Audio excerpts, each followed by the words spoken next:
Herkese günaydın, ben Murat. Ben Senem. Bugün farklı bir video ile, farklı bir konsept ile karşınızda olacağız. Bugün hep birlikte böyle vlog tarzında bir açılış yapmak istiyoruz. Kahvaltıyla başlayacağız güne bizim evde. Arkasından da size mahalleyi gezdireceğiz. Biraz Çukurcuma'yı, antikacıları gösterip oradan da son zamanlarda oldukça popüler olan Galata Port'u gezeceğiz. Galata Port demişken de bir yürüyüşümüzü, sabah sporumuzu da gerçekleştiririz. Evet, bize yakın olduğu için biz genellikle orada günlük yürüyüşlerimizi de yapıyoruz. O zaman hadi videomuza başlayalım. O zaman hadi kahvaltı zamanı. Hadi buyurun.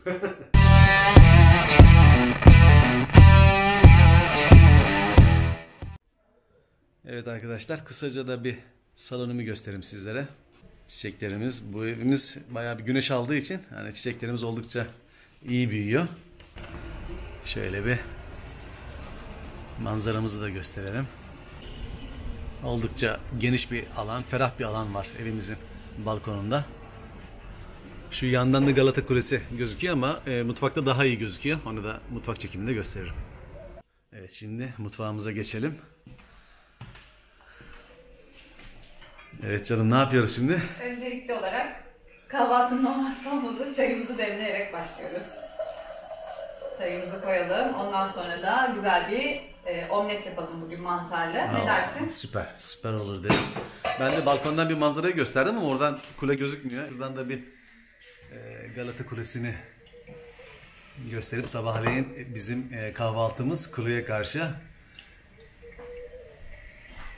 Evet. Evet, mantarımızı çıkaralım, yumurtalarımızı alalım. Kaç yumurta yer? 4 yapalım mı? 4 yapalım. Bugün efor harcayacağız. Güzel bir yürüyüş yapalım ya, değil mi? Kaç gündür yine havalar kapalıydı. Güneşi bulmuşken değerlendirmek lazım. Evet, şimdi doğrayıp gelelim. Ondan sonra omlet yaparken de çekelim. Tamam, bence de.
Evet, ben mantarları biraz diri seviyorum. Çok o yüzden öldürmedim ama çok hoşuna gitmeyenler, böyle daha pişmiş gibi isteyenler biraz daha öldürebilir. Biraz da hindi jambon attım içine şimdi. Onu da şöyle bir döndüreyim. Arkasından yumurtayı döküp pişmeye yakında biraz kaşarla lezzetlendiririz. Çok az da kırmızı biber dökeceğim. Şimdiden çok güzel gözüküyor. Eline sağlık. Oh. Acısız ama değil mi? Bu tatlı kırmızı biber. Çok az da karabiber koyacağım. Başka da bir baharat koymayacağım. Ben tuz eklemiyorum. Çok fazla tuzlu tüketmiyoruz zaten.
Evet arkadaşlar, şimdi evden dışarı çıkıyoruz.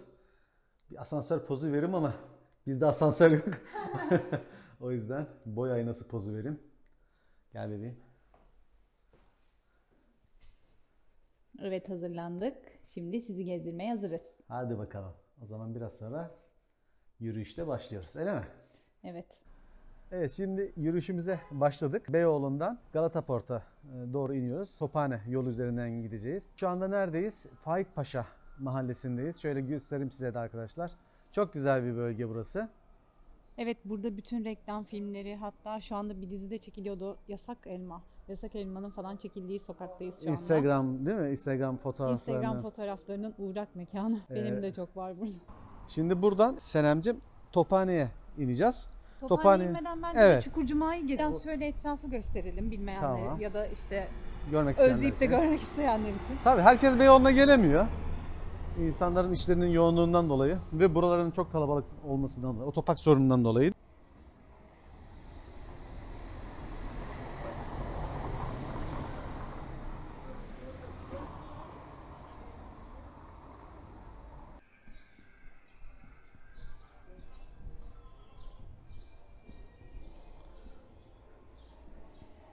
Burada mesela değişik eserlerin sunulduğu Konsept dükkanlar değil mi? konsept. Evet, burası da mahallemizin pet shop'u.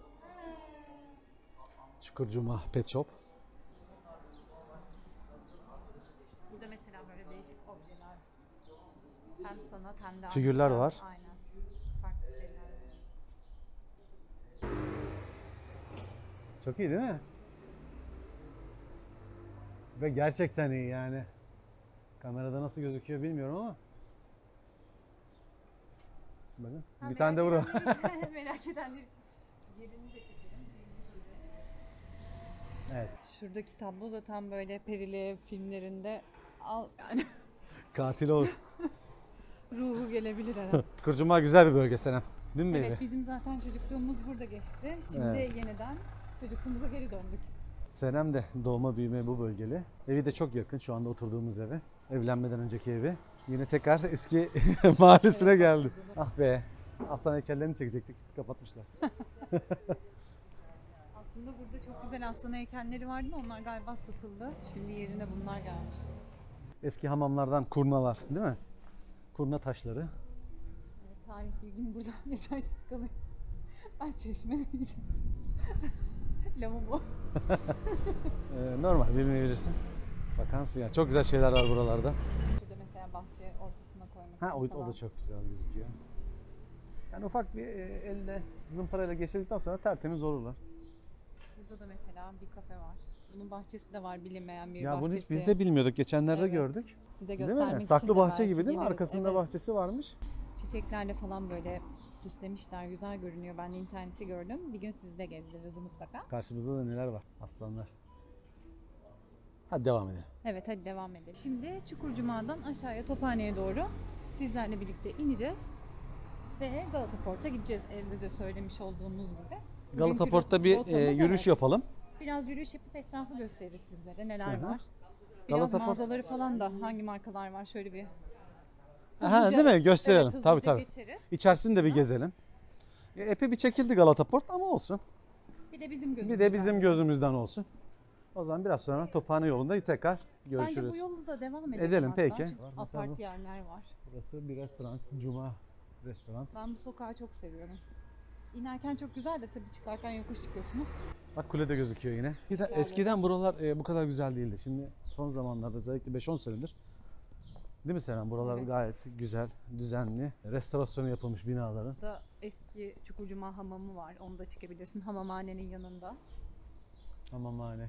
Yanında da Çukurcuma hamamı. Çukurcuma hamamı. 1831 bayağı eski bir tarihi var. Bu bölgede bayağı bir hamam var. Galatasaray hamamı, A hamamı, Çukurcuma hamamı. Evet tabii Gözümüzü şehrin çarpan. merkezi olduğu için. Ben bir şey söyleyeyim mi? Bu sokağı da hiç izlemedim. Ben YouTube'da o kadar vakit geçiriyorum. Hiç görmedim. Evet, mesela şu tablo. Aydınlatmalar. Her yerde bulabileceğiniz şeyler var. Bulabilecek mi bulamayacak? Bulunmayacak. Bulunmayacak Her bence de. yerde bulunmaz yani. Biraz da kendimizi de alalım. Evet. Arada biz de çıkalım. Arada biz de çıkalım. Şu anda mesela çok güzel mum kokulu. Motifli böyle değişik güzel mumlar isteyenler mesela işte iskelet, ya da at kafası, böyle değişik Çok- Buda çok özel tarzı şeyler falan. var, görüyor Çok musun? değişik, evet, mumlar var. Bir de şuraya da Senem şöyle kısaca bir benim göstermek beğendiğim- istiyorum. Eskiden yüzlerine bak Nazik, şimdi ne kadar değerli oldular. Aşağı inme de giriş. Beyaz havacı. Hep bakır, işte eski bakır, alüminyum kaplar, kacaklar, kadehler. Senem çok tatlılar. Gümüş onlar herhalde. Gümüşlükler, güzel bir kutu. Tencereler. Ah, ah. Bizim çocukluğumuzda ne kadar çok şeyimiz vardı. Böyle bakır kazanlarımız, tepsilerimiz. Bu da hala satılmayan benim ortadaki. Sen Gidip bunu- gelip baktım. Sen buna evet. O Hakikaten. bir gün bana kısmet olacak herhalde. Vallahi hiç daha fiyatını bile sormadık ama pahalıdır büyük ihtimal. O yüzden sormadık. Korkudan soramayalım. Tamam, burayı bitirdik gibi. Fırın Boğaz var. kesen simit fırını. Evet, çok eskidir ve çıtır çıtırdır simitleri. Şeyi de, çatalı da çok lezzetlidir. Buse önünden geçtiği zaman muhakkak bizi aldırır kızım. Güzel bir yerdir arkadaşlar. Buradan simitlerinizi alabilirsiniz. Evet, Galata Port'taki Saat Kulesi ile giriş yapmış bulunuyoruz. Şimdi size bir de İstanbul Modern'i gösterelim. Şu anda inşaatı bitmedi ama yakın zamanda artık burada sergileri gelip bakabileceğiz. Bir de kendimizi de gösterelim. Evet. Tam güneşin en dik olduğu saatteyiz. Şu anda herhalde 12-12.30 arası falan oldu. İşte kahvaltıdan sonra hazırlanıp çıktık. Şöyle bir dönelim. Ama keyifli bir yer.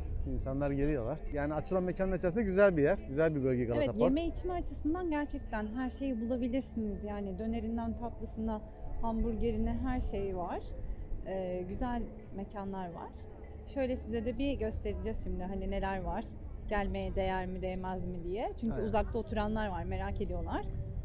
Biz zaten haftanın 2-3 günü buradayız. Çünkü yürüme mesafesinde işte az önce de gördüğünüz 5-10 dakikaya geliyoruz. Yani sadece bir yere gitmek için değil, deniz kenarında yürüyüş Tabii yapmak tabii. için Hava de almak geliyoruz. için, yürüyüşümüzü yapmak için, sporumuzu yapmak için geliyoruz.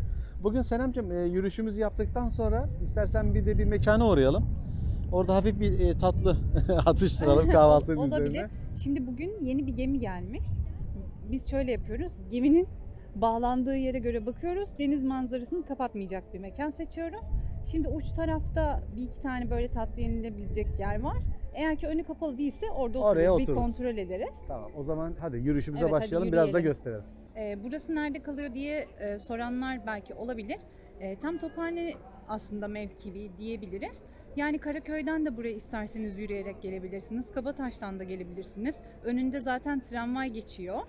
Tramvayla da çok rahat buraya ulaşım sağlayabilirsiniz ama dediğim gibi yakınlardaysanız Yani işte Taksim'den de aşağı fünikülerle inip Fünikülerle Kabataş'a Kabataş'ın mesela önünden gelip de buraya 5 Kabataş'tan dakika 10 dakika 10 yürüyerek. dakika sürer en fazla. Hem de böyle sahil kenarından rahatlıkla Yani gelebilirsiniz. Eminönü'ne gelmişseniz de Eminönü'nden de buraya bir yine bir 10-12 dakikaya yürüyebilirsiniz. Rahat rahat yani terlemeden. Yani yürümek istemezseniz de evet dediğimiz gibi tramvay tercih edebilirsiniz. Tramvaya gelebilirsiniz. Buranın galiba otoparkı da var araçta gelmek Evet isteyenler altında için. otoparkı var. Araçla da gelebilirsiniz tabii. Uzak Hadi yerlerde biraz oturanlar. gösterelim şimdi. Evet şimdi biraz. Mekanları gösterelim. İlk hemen bizi bir günaydın döner karşılıyor. Üst katında burger var Senem. O pek dışarıdan belli olmuyor. Onun Onu da yanında söyleyeyim. evet, Kalabalıkmış. dediğim gibi bugün gemide geldiği için Gemi şu anda gelmiş. size denizi gösteremiyoruz. Bakalım nereye kadar? Boyutu ne kadar? Boyutu ne kadar? Geçen yılki çok büyüktü değil mi? Evet yani şu anda galiba Haberlere de çıkmıştı. İstanbul'a gelen en büyük gemilerden Biriydi. biriydi yanlış hatırlamıyorsam. Bu bence o kadar büyük değil bakalım. Evet böyle orta boyutlu gibi görünüyor. Sonra bir içerisini de gezeriz. Önce bir Evet, sahilli. önce sahile inelim. Burada mesela şimdi Yumoş Sokağı kuruldu. Daha önce geçen sene Nişantaşı'nda vardı Çok belki. güzel bilenler gözüküyor. bilir. Böyle Biraz sonra ayıcıklarla bakalım. süslemişlerdi. Burada da gene Galata Port'un bir sokağını ayıcıklarla süslemişler. Orayı da gösteririz. Çocuklar bayılıyorlar. Bayılıyoruz. Önce başına doğru gidelim. Öyle mi yapalım? Öyle yapalım. O zaman biz sizi ilk önce İlk önce yani en başından Karaköy Karaköy tarafından. Arkadaşlar Galata Port'un Karaköy tarafı olan kısmındayız. Şöyle kısaca size anlatmak istiyorum. Şu tam karşıda gördüğümüz yer Topkapı Sarayı'nın olduğu bölge.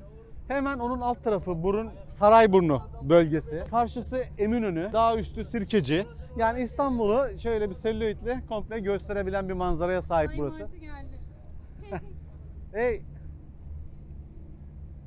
Evet, martılar da burada. Bugün artık şansımızda mı şanssızlığımızda mı bilmiyorum. 3 tane gemi var. Kocaman kruz gemileri gelmiş. Deniz kenarında tur attırırız demiştik ama Bu kısımda gösterebiliriz denizi görmek için. Zaten biz ileriye sonuna kadar gideceğiz şimdi sadece. falan göster. Ha, orada da köprüyü falan gösteririz. Burası zaten hemen hemen sonu. Biz başlayalım olmazsa. Burada kafelerle başlayalım. Oradan da devam edelim. Bir de paket postanesini de gösterelim. Ha, tamam onu da bence. gösterelim. Orası da çok güzel bir bina. Şöyle size biraz da güzel Vapur manzarası. manzara çekelim. Asla izlemekten doymayacağım bir manzara. Deniz sevilmez mi?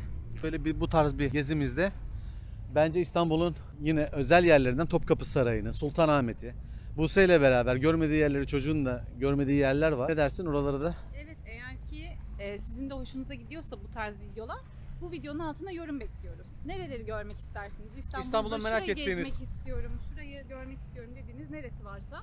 Evet, bence de çok mantıklı. Sesimiz ulaşmıyor olabilir. Evet, İstanbul'da nereyi görmek istiyorsanız bize yorumlarda belirtirseniz Biz o sizin için bölgeyi gideriz. evet gideriz. Zaten biz gezmeyi seviyoruz. Gezmeyi seviyoruz. Müsaitiz de. Şimdi Paket Postanesi'nin önündeyiz. Şöyle kısaca bir içeriği de sizlere gösterelim. İçerideki mağazaları ufak bir tanıtalım. Bakalım neler var.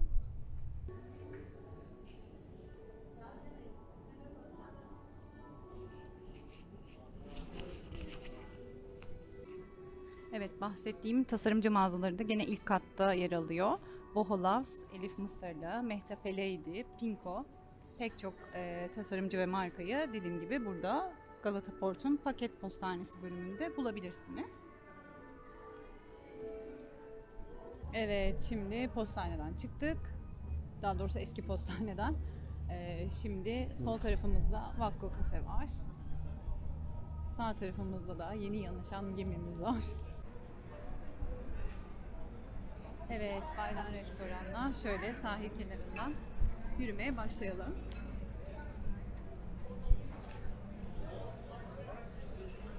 Bugün hafta içi ve erken saat olmasına rağmen gerçekten de oldukça kalabalık. Bayağı kalabalık bugün. Yani hem mekanlar dolu Hem de gemilerden insanlar inmiş herhalde. Evet. Şimdi biz tanıtarak da gidelim. Evet, şöyle hangi restoran var, kafeler var? En azından bir fikriniz olur. Keyifli restoran. Burada kahvaltı değil mi? Kahvaltı Her şey yapılabiliyor. var Sonradan her şey var. Bütün yemekler, pizzalar, alkollü içecekler de var. yanında da cook shop var. Cook Shop. Yine güzel bir mekan. Ama hiç denizi göremememiz kötü oldu bugün. Evet, şöyle öbür tarafa çevirirsen mesela ikinci gemiye geldik şimdi. Şu anda Az önce ikinci. siyah gemi vardı. Evet, ikinci geminin önündeyiz. Arkasında da üçüncüsü var. Bütün sahil dediğimiz gibi şu anda gemilerle kaplı halde. Gene uğrak mekanımız Kahve Dünyası. Kahve Dünyası'nın biz genelde ikinci katını tercih ediyoruz. İşte Deniz gemi katını. olmadığı zaman böyle denize karşı kahvemizi yudumluyoruz. Bugün gerçi ikinci katı da pek işe yaramaz. Aynen, Big Chef var onun yanında.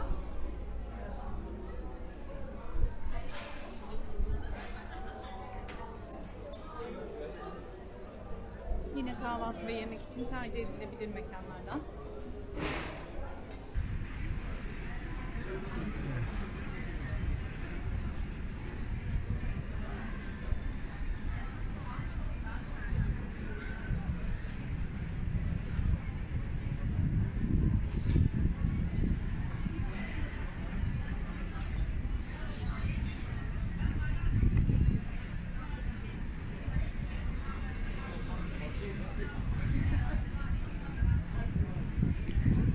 Serpme kahvaltısı 225 lira.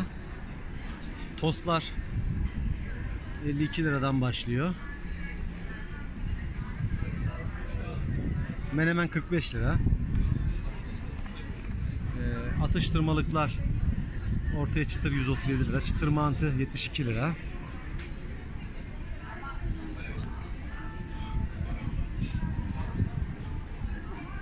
Evet, sokak lezzetlerinde de arkadaşlar köfte 72 lira, tantuni 77 lira, kumru 72 lira, tavuk mangalda 77 lira. Evet, bu kadar yeterli herhalde.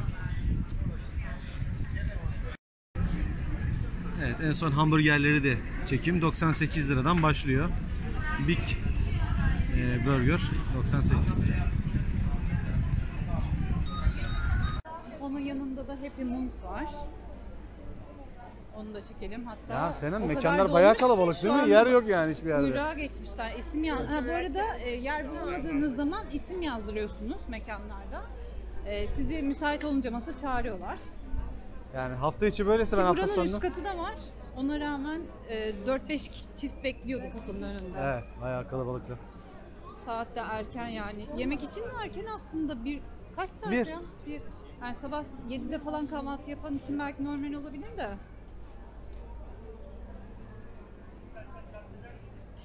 Sabah 7'de kalkan da iş için kalkmıştır yani. Evde oturan insan da 7'de kalkmaz diye düşünüyorum. Yani. Onun yanında Vandal var.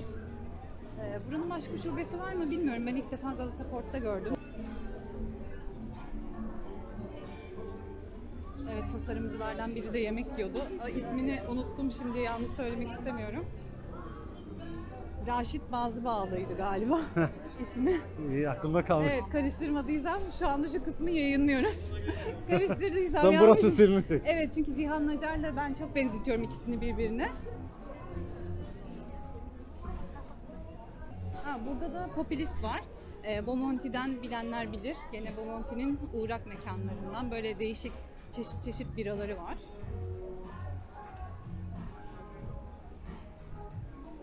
Biraz da kendimizi tanıtalım.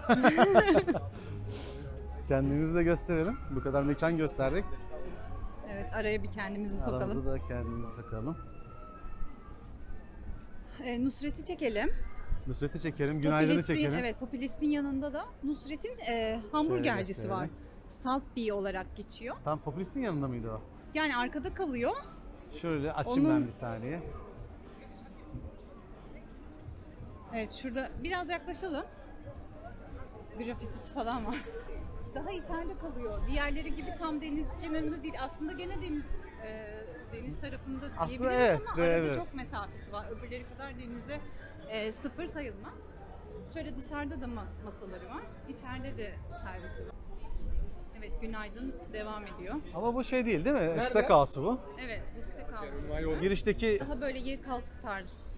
Evet, yanında da yeni açılan en büyük Beymenlerden biri var. Sanırım Galata Port'taki en büyük mağaza olabilir. mağaza bence de. Yani tek başına. Onun yanında da liman lokantası var. Senem'in en büyük özelliği yediği şeyleri her zaman beğenmemesi. Yani şöyle aradığım bir lezzet oluyor. Onun dışındaki lezzetler hoşuma gitmiyor. Aynen. Öyle söyleyelim yani. Ya bir ben şeye mesela- alışınca, yani en iyisini bir yerde tadınca sana göre en iyisini tabii ki. Herkesin damak zevki farklı. Ama onu hep arıyorsun yani. Ya bunun en büyük örneği Senem'de Acıbadem. Çok seviyor ama hiçbir yerden memnun kalmıyor. Acıbadem'i her yerde güzel yapamıyor. Benim özellikle Beşiktaş'ta böyle bir alışveriş yaptığım fırın var. Oraya gideceğiz Senem'ciğim. Aklında olsun. Evet. Onda. Belki bir Beşiktaş sonraki vlogumuzda. Beşiktaş vlogu olursa. Ha, Beşiktaş'ı geziyorum yapalım gel. Evet, yapalım bence Yapalım. de. Hazır Orada bahsetmişken gitmişken doğru. Yürüyerek gideriz oraya. Trafikle uğraşmayız. Hem Evet, skutura hem- da gerek yok oraya gitmek Hem için. size yürüyüş yolunu da gösteririz. Hani Taksim'den gene birlikte çıkarız. Süper olur. Beşiktaş'a doğru Dolmabahçe'den yürürüz. Valla çok güzel olur. Gideriz oradaki lezzet duraklarına, sokak lezzetlerine. En son bir Acıbadem de alırız. Son muhteşem bitiş. Acıbadem'le evet eve döneriz. Bu acayip rüzgar var, inşallah sesimiz de ulaşıyor. Evet. Aslında şu buruna kadar geçebiliyoruz ama gemilerden dolayı şu anda kapatılmış. kapalı. Evet, şimdi sahilin bir arka sokağındayız. Galata Port'un içinde sayılırız. Değil mi? Evet, yani aslında kapalı alanı yok. Hep böyle açık alışveriş. O tarzı. güzel bence. Evet. Kapalı olmamasını seviyorum ben de. Özellikle şu Covid döneminde maskesizlikte gelmişken açık alan gibisi yok. Yazın buralar da çok güzel olacak Senem. Çünkü serin olacak. Evet, belki yazın iç taraflar tercih edilebilir ama şu anda benim tabii ki her zaman sahil kenarı. Ama Daha işte ilk tercih. bugün denizi Ama göremiyoruz. Apple geliyormuş. Ay be, Apple da geliyor. iPhone'cular sevinsin. Burada bir çikolatacı var. Gene kafe. Ama çikolatalarıyla meşhur. El yapımı sanırım. Butterfly'mış. Üst kata çıkacak mıyız? Üst kattan bir çekelim. Sonra Çekelim, bir atlayalım. evet, bir görüntü en azından alalım. Size, gerçi tabii ki şu anda dediğimiz gibi gemiler olduğu için gösteremiyoruz da etrafta aslında çok güzel manzarası var. Evet, bence de üst katı bir gösterelim.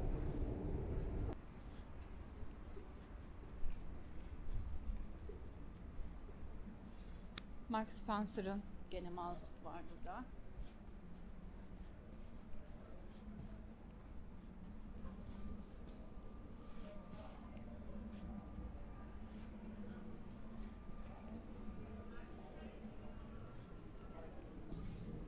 Daha tüm mağazalar full açılmadı. Yani hala burada kiralık mağazalar var. Boşluklar var. Evet, farklı markalarda yakın zamanda gelebilir. Çünkü hani böyle çok alışveriş yaptığımız işte Zara ve onun grubu ya da işte Koton falan o tarz mağazalar henüz yok. Mango.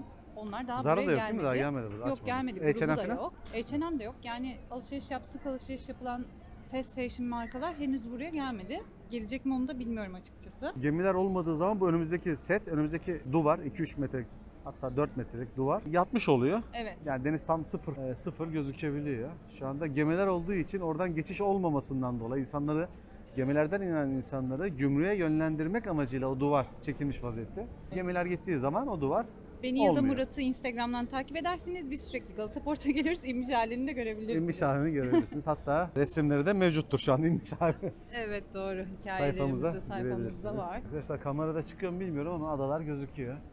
Vapur yolculuğunu da özledik artık. Mayıs'ta bir ada yaparız Yapalım, belki. yapalım.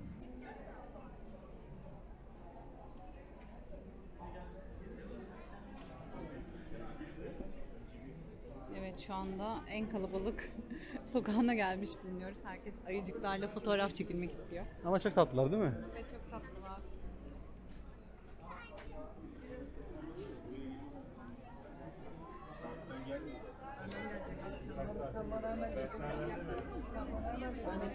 Yoga bile ibadet gibi bir şey ya, öyle düşün. Odaklanıp bir şey yapmak, bir şeye Evet, yolcu terminali bölümünü de çekelim. Gemiyle gelen yolcular buradan giriş yapıyorlar ve İstanbul'a gelip gezebiliyorlar. Şöyle çekelim. Şimdi şu arkada kalan yemek yerlerinden de biraz çekim yapıp ondan sonra da gidip artık biraz oturup bir şeyler atıştıralım.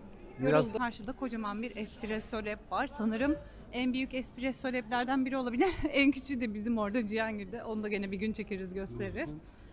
Çevreyi çektiğimiz zaman. Burada Simit Sarayı. Yanında ne varmış? O yeni açılmış galiba. Şöyle çekeyim. Simit Sarayı.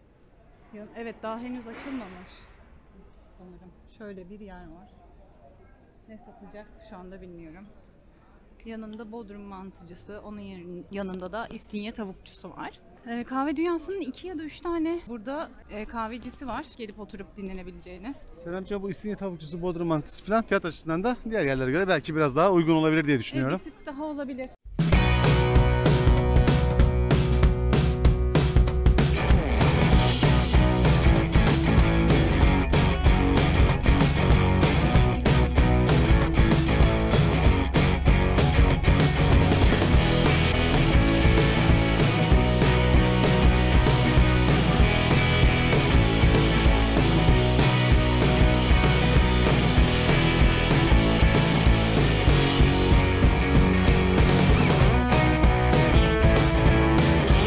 Yorulmuşuz. Şimdi oturunca fark ettim. Yani çaktırmadan burada epey bir yol yürüyorsun aslında. Şimdi artık böyle biraz güzel havanın tadını çıkaralım, dinlenelim. Çok güzel bir yer buldum. Evet daha önce gelmiştim ben buraya, beğenmiştim. Havuç dilimi almıştım. Şimdi gene aynısını söyledim. Bakalım aynı güzelliği bulabilecek miyiz? İçecek ne aldın? İçecek ikimiz de cappuccino seçtik. Daha önce Türk kahvesi almıştım. Türk kahvesini çok beğenmemiştim. O yüzden dedim bir değişiklik olsun. Biz biliyorsun Abdi ile beraber yaptığımız çekimlerde yediğimiz işleri puanlıyoruz. Seninle de en son tatlarımız gelsin bir onların veririz. Aynı zamanda geldiği zaman da bir görselini yine paylaşırız. Evet, siparişler geldi.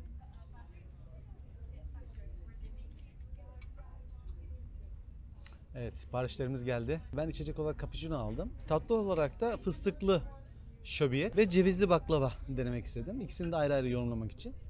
Ortaya bir ikram geldi. Burası lokumcu olduğu için çok güzel ikram getiriyorlar. Daha önce de eşim geldiği zaman getirmişler. Serem de fıstıklı havuç dilimi siparişini verdi.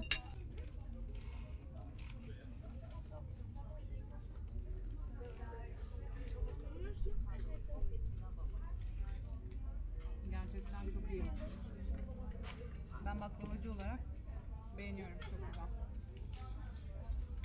Havuç dilim sevenlere tavsiye olmaz. Afiyet olsun. Afiyet olsun. Önce cevizli baklamada bir başlayayım ben.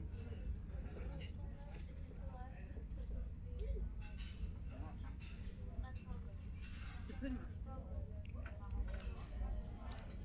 Güzel, çok güzel. Bakar mısın? Malzemesi de bol.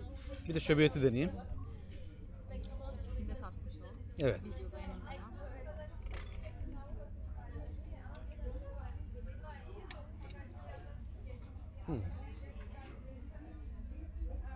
Çok güzel. Afiyet olsun. Teşekkür ederim. Evet, şu anda kahve çok iyi geldi gerçekten yorgunum. Evet, bugün 3-4 kilometre şimdiye kadar yürüdük Senem. Eve gidene kadar da bir 2-3 kilometre daha yürürüz. Toplamda bir 6-7 kilometre gayet yeterli. Yani bunu hak ettik. Evet arkadaşlar, Ottoman 1860 tatlıcısından şimdi çıktık. Önce fiyatlardan bahsedelim. Havuç dilimi 30 liraydı. Baklavalar adetle satılıyordu. 10'dan 20 liraya kadar galiba fiyatları Yani değişiyordu. benim yediğim fıstıklı. şöbiyet 15 liraydı fıstıklısı. Cevizli baklava da 10 liraydı. Cappuccino 30 lira mıydı? Cappuccino da 29-30 29 liraydı. öyle bir rakamdı. Türk kahvesi de 26-27 civarıydı galiba. Fiyatları zaten biz Instagram adresimizde Evet, paylaşıyoruz. Instagram'da eğer Menüde ki Murat'ı paylaşacağız. takip ederseniz oradan bütün menüyü de görebilirsiniz. Şimdi yediklerimizin lezzetinden biraz bahsedelim. İlk önce lezzetten başlayalım. Evet, ben daha önce havuç dilimi yemiştim. Gene aynı şekilde başarılıydı, çok güzeldi. Kahvesi de çok güzeldi. Bol köpüklü, tam cappuccino olması gerektiği gibiydi. Yalnız aslında o masanın yıldızı Bence ona son lokumlardı. geldi. Son Onu geldi. en sona bırakayım. O Ona- zaman sen de yediklerinden Sen- bahset. En sonda bize ikram gelen. Tamam. Aslında şöyle, tatlı alan herkese ikram oluyor. Çünkü geçen sefer tatlı aldığımda da gene ikram gelmişti. Bize özel değil yani. Şimdi sen de yediklerinden bahset. En sonda onu değerlendirelim. Tamam, ben fıstıklı şöbiyet yedim. Ben çok beğendim. Şerbeti, kıvamı, içerisindeki fıstığı. Aynı şekilde cevizli baklavası da ceviz oranı gayet yükseldi. Çıtır çıtırdı, taptazeydi. Ben lezzet açısından 9 veriyorum. Yani çok lezzetliydi. Senin de lezzet yorumunu merak ediyorum. Notunu merak Sadece ediyorum. lezzet için mi? Şu an lezzet için. Evet, ben de yani 9-9,5 veririm. Çok memnun kaldım. Memnun kaldık. Sen gelmiştin daha önce bir kere daha Evet, ama ben gelmiştim. gelmemiştim ilk kez. Ben zaten beğenmediğim yere ikinci gitmiyorum. Yok, asla gitmez. Beğendiğim Ben şimdi için. fiyata gelmek istiyorum. Benim yediğim tatlılar 25 liraydı. Yani fiyatı da bence 25 lira o tatlılar için Seren pahalı değil. Evet, havuç Pahalı dilimi de değil. 30 liraydı. Havuç dilimi de 30 liraydı. O menüdeki tatlar fiyatı 10 içerisinde üzerinden 10 veriyorum. 10 üzerinden ona çok iddialı olur da. Ama yani 30 liradan aşağıya bu lezzetli bir havuç dilimini hiçbir yerde, yani bilmiyorum varsa da Tamam, ben ben de- yemedim diyeyim yani. Tamam, doğru fiyatlara, söylüyorsun. evet. Çok çıtırdı. Havuç dilimi de çok güzeldi. Görünüşü zaten Yani görünüşü yetiyordu. Marketlerde bir de bu Evet, fiyatlara evet. satıldığını Kesinlikle. düşünürsek yani. Kesinlikle. Normal marketlerde Evet. satılıyor. Ben de fiyatı 10 üzerinden yine 8-8,5 veriyorum. Genel fiyat lezzet oranı da 9 veriyorum. 9 evet. veriyorum. 9 Şimdi asıl konuşmamız gereken olaya gelelim. Bize ikram olarak Tabağı lokum geldi, tabağı karışık. geldi. 4-5 tane içerisinde lokum vardı. Bir tane narlı, 2 tane çikolatalı, 2 tane de fındıklıydı. İçi fındık kremalı. Ya, Gerçi ya ben böyle bir şey videoda görmedim yani var ya. görünüyor. Hani Arkadaşlar. bu lokumlar içinde sonradan bize kaymaklı lokum da getirdiler. O videoda yok sanırım. Evet, o yok.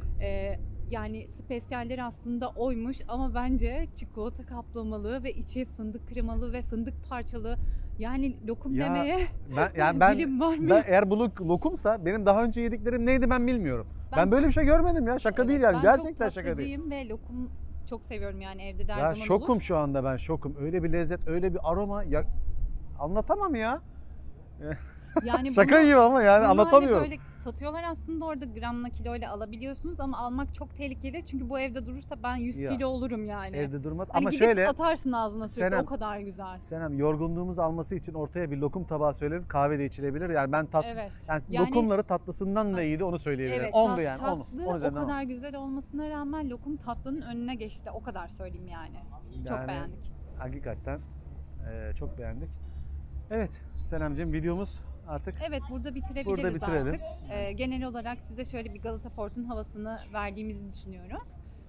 aynı zamanda kısa bir vlog tarzı evimizi bir paylaştık, kahvaltımızı paylaştık. Bu tarz videoları yapmayı düşünüyoruz. İstanbul dışı gezilerimiz de olacak. Yine İstanbul içerisinde bu sefer Buse'nin, kızımın da katılmasıyla gerçekleştireceğimiz çekimlerimiz de olacak. Önümüz yaz, bol bol gezeceğiz. Abdi ile, skuturla, eşimle, kızımla, arabayla yürüyerek İstanbul bekle bizi, her yere geliyoruz. Evet, muhtemelen bizim de ikimizin birlikte çekeceği videoda Beşiktaş olur diye düşünüyoruz. Evet. Ama farklı semt yorumlarınızı da bekliyoruz bu videonun altına.